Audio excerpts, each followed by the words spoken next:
سلامونه ګران کتونکو دیدار یوسفزی یم. د کاناډا یو ډېر ښه سکالرشپ دی د پی ایچ ډي سټوډنټانو دپاره یا ډاکټریټ لیول سټوډنټانو دپاره. دا سکالرشپ به 3 کاله ادا کیږي هغوی ته او تقریبا هر کال چې دی د $50,000 به دې سټوډنټانو ته ورکړی کیږي چې یو ډېر لوی اماونټ دی. طریقې کار یې دا دی چې تاسو به په دې سکالرشپ کې تقریبا د 10 نه زیاتې یونیورسټۍ برخه اخلي او د هر یونیورسټۍ پکې یو کوټه ده. د هغې طریقه دا ده چې تاسو به اول په یو یونیورسټۍ کې د خپلې خوښې د پروګرام چې کومي د کوم دپاره چې تاسو الیجیبل یې یا د کوم پری ریکوزیټ چې پوره کیږي په هغې کې به تاسو اډمیشن وکړئ، داخله به واخلئ او بیا به هغو ته دا ووایئ چې زموږ دا نوم یا زموږ دا فارم چې دی دا د سکالرشپ دپاره ولیږئ، نو هغه به یې ولیږي. اوس د کال 2023 دپاره چې کوم دی دا اوس داخلي کولو دی، د مخله ډیډلاین چې دی په نومبر کې دی. نو دا پوره طریقې کار څنګه دی، کم شعبو کې دی، نو دا ټول د تاسو ته په یو ډیمو کې ښیم، زما سره اوسئ. دا چې دی دا وین ایر کاناډا ګریجویټ سکالرشپ ته تاسو کتلی شئ. څنګه چې ما تاسو ته خبره وکړه ایټ ا ګلانس، نو د دې ویلیو چې دا $50,000 چې دی تاسو له به د یو کال درکوي او 3 کاله دغه دی دا پروګرام دی، ډاکټر پروګرام دی. ټیک شو. او د دې کې ما څنګه خبره وکړه چې کانیډین انسټیټیوشنز انوالو دي، تاسو به اول هغه انسټیټیوشنز ته اپلای کوئ، هغه بیا تاسو دې خوا را ریفر کوئ. تاسو به ورته وایئ چې زه دې سکالرشپ ته اپلای کوم. نو که دا مونږ کولاو کو دا تاسو کتلی شئ چې کم انسټیټیوشنز دي ټول کاناډا نه او د کال 2023 دپاره او بیا 23-24 دپاره دا تاسو دلته کتلی شئ. دا د دې پروګرام دی، اصل کې دا دغه چې دی 3 برخې دی که نه. نو په دې کې د هرې یونیورسټۍ خپله کوټه ده. لکه اوس موږ دا وګورو د دا یونیورسټي د براک یونیورسټي ده، نو د ټوټل چې دی نو هغه پکې د 9 سکالرشپس لپاره دي، خو دا 9 چې دي نو په دې کې بیا موږ ګورو دا اولنی چې کوم دی CIHR دا د هیلث نامینیشنز کوي، هیلث دپاره هیلث په سیکشن کې، نو په دې کې 3 د هیلث دي لکه، او بیا دی چې د نیچرل ساینسز او انجینیرینګ دپاره دی دا، نو په دې کې خپل بیا د دې کوټه ده، او دغه شانتې بیا د سوشل ساینسز دی د اخرنی. نو په دې 3 غټ دغه چې کوم دی د اکیډمیک دغه چې کوم دی د پروګرامونه په دیو کې دیو ایوارډ ورکړي. ټیک ته. نو د هر دغه پکې بیا خپل دغه دی د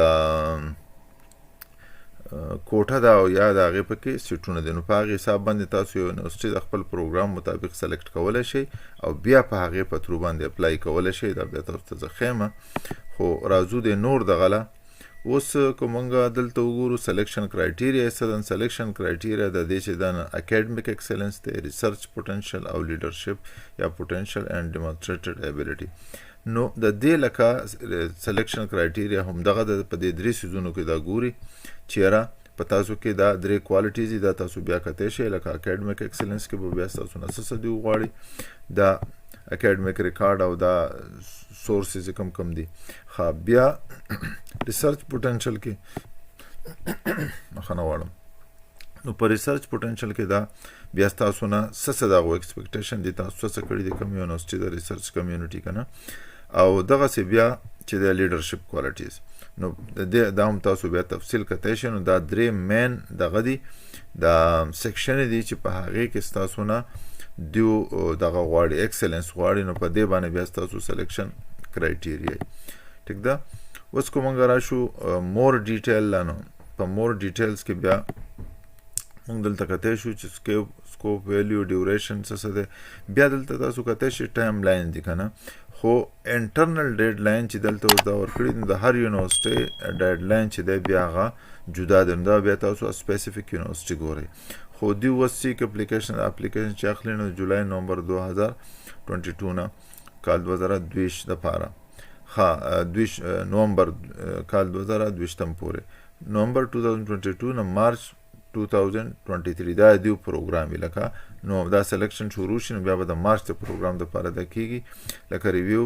اینډ ایوالویشن نامینیشن په دغه وخت کې به کیږي، او بیا ارلی اپریل کې چې دی تاسو ته به اډمیشنز چې دی هغه د اپلیکیشن ریزلټ چې دی هغه به تاسو ته اناونس کیږي. نو دا دی لکه انټرنل سلیکشن یا د هغې کرایټیریا چې کومه ده. بیا کو مونږ نور راشو دلته لکه څنګه چې ما تاسو ته خبره هم وکړه، نومبر 1 2022 د دې دا ډیډ لاین دی. ټیک ده. بیا نامینیشن پروسس د دې څنګه د ما څنګه خبر وکړه هر یو پکې خپل کوټه ده او دا کوټه چې ده هغه به تاسو دغه کوئ دا ګورئ به چېرې د کومې یونیورسټۍ څومره کوټه ده کمپټیشن پروسس ده لکه کمپټیشن ده په دې کې دا تاسو بیا تفصیل ټول کتی شئ او خو طریقه کار هم دا دی چې لکه دا به اول ګوره دلته کېږي چې کنفرم الیجیبیلیټي تاسو په خپل الیجیبیلیټي وګورئ چې په دغه سیکشنز کې ده که نه ده او بیا به هغه انسټیټیوشنز یا دغه ته اپلای وکئ هغه سره به کانټیکټ وکئ نو هغه انسټیټیوشن سره بیا به د هغې نه پس ریسرچ نیټ اکاونټ دا یو اکاونټ دی دا به جوړ کړئ سی سی وی اکاونټ ټو کمپلیټ د سیلف آی ډي کوېسچنیر په دې کې دا کوېسچنیر مکمل کړئ بیا به چې د دې له راشئ لینک ریسرچ اپلیکیشن دا ریسرچ سټارټ ریسرچ نیټ اپلیکیشن آیډنټیفای ایریا اف ریسرچ که نه نو دا ټول به تاسو بیا په قلاره وګورئ دا ټول دا به هر یو تفصیل تاسو کتی شئ چې کولاوئ تاسو ته به وایي که نه تاسو د یونیورسټۍ سره بیا رابطه هم کولی شئ چې لکه که په څه باندې پکې تاسو کنفیوز یې بهرحال دوی ډېر ډیټیل سره دا ورکړي دي پروسس هم دغه دی د دې نه علاوه که موږ بیا راشو الیجیبیلیټي دپاره لکه ګوره دوی وایي چې کنیډین سټیزن به پرمنټ ده یا فارن سټیزن د دې تاسو کتی شئ چې فارن سټیزنز په دې کې دغه دي الیجیبل دي ایریاز اف ریسرچ څنګه ما خبر وکړه هیلث ریسرچ کې دي او نیچرل ساینسز او انجینیرینګ او سوشل ساینسز اینڈ هیومانیټیز که نه ویو آل ډیټیل دلته بیا مونږ راشو دا ډیټیل که مونږ کتی شو نو دلته دوی دا هم وایي چې مختلف پروګرامونه زیرو پروګرامونه داسې چې هغه په هغه کې ورسره ماسټر هم کېږي خو بیا ماسټر چې دی نو هغه به تاسو له په هغې کې به تاسو له سکالرشپ نه درکوي نو دا د تفصیل تاسو بیا دلته هم کتی شئ او مختلف هغو کرایټیریا ورکړي دي چې لکه کم کم الیجیبل دي څنګه چې دلته ما خبره وکړه الیجیبیلیټیز او نوره نو لکه کانیډین انسټیټیوشنز چې دي که نه نو په دې کې تاسو وګورئ د دنیا ټول نه ښه یونیورسټي چې د هغه میکګل یونیورسټي ورلډ فیمس نو د دوی پکې کوټه د ټول نه زیاته ده ځکه چې دلته اپلیکیشن زیات راځي دا په هغې حساب باندې دي دغه شان میک ماسټر یونیورسټي دلته زموږ سره نږدې ده نو دا هم ډېره ښه یونیورسټي ده نو دا چې دی د ده پکې ټوټل 69 دي نو ګوره په دې دغه کې چې دی سوشل ساینسز کې د ټوټل 4 دي او بیا دلته که موږ راشو دا ټوټل انجینیرینګ او دغه له چونکې دا انجینیرینګ یونیورسټي خو نه ده خو بهرحال د هغې پکې بیا 14 دي او دغه شانتې په دغه کې چې کوم دي په هیلث کې هیلث دا د هیلث ریلیټډ ډېره ده نو په هیلث کې دی چې دی 23 دي نو دغه شان تاسو به هغه یونیورسټي ګورئ چې په کم کې لکه ستاسو چې کم سیکشنز دي که نه لکه اوس کو هیلث والی نو هغه به ګورئ چې یاره کم یونیورسټي کې د هیلث اپارچونیټیز زیات دي لکه اوس دلته 11 د هیلث والی دي د دې کې 17 دي دلهوزي یونیورسټي کې دغه شان په کم کې چې زیات دي میک ماسټر ما خبره وکړه کو څوک نیچرل ساینسز او دغه د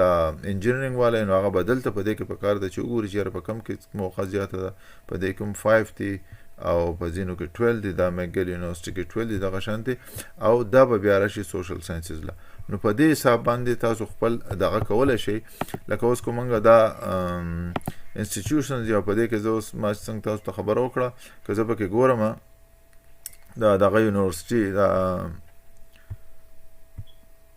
میک ماسټر یونیورسټي کوم چې موږ ته نږدې ده اوس ما تاسو ته خبره وکړه د میک ماسټر دا دی ده نو دا میک ماسټر که زه ګورم لکه ما چې څنګه تاسو ته خبره وکړه د هر یو خپل بیا انټرنل ریویو پروسس او طریقه کار که نه نو که دا زه کولاو کوم میک ماسټر ګریجویټ ډاکټر سکالرشپ چې کوم دي نو دا تاسو بیا دلته کتی شئ چې د دوی خپل طریقه کار هغه دی چې ګوره کوم چې هلته خبره شوې وه چې 3 ایئرز دپاره او هر ایئر پر ایئر چې دی $50,000 تاسو له درکوي ښه د دوی اوس خپل سلیکشن چې دی نو هغه په سپتمبر 6 باندې لکه سټیج 1 او بیا سپتمبر دا په سپتمبر خو بهرحال تاسو 2024 دپاره هم اپلای کولی شئ او دغه شانتې په ټیوزډے نومبر 1 میک ماسټر must forward their selected nomination دوی وایي چې لکه په دې وخت پورې به تاسو نامینیشن را لېږئ په نومبر 1 باندې به بیا دوی سکالرشپ دپاره لیږي په دې کې څنګه چې ما وختي خبره هم وکړه چې ګوره د دې میک ماسټر کوټه چې کومه ده نو 10 اپلیکیشنز د دغه دپاره دي د هیلث دپاره او 7 د نیچرل ساینسز او انجینیرینګ دپاره دي او 4 چې دي هغه سوشل ساینسز دپاره دي دغه شانتې په دې کال لاندې تاسو بل کال لته هم اپلای کولی شئ دا ټول هم هغه طریقه ده څه کرایټیریا د هر یو کرایټیریا جدای او لکه الیجیبیلیټي نو الیجیبیلیټي بیا تاسو کتی شئ کنیډین سټیزن دی خو دلته ګورئ فارن سټیزن دپاره هم دی نو دا د هر یو بیا خپل کرایټیریا ده، نو دا تاسو یونیورسيټي په خپل حساب باندې کتای شي او د سکالرشپ ته لکه دا یو ډېر ښه سکالرشپ ته نو دې ته تاسو اپلای کولی شئ.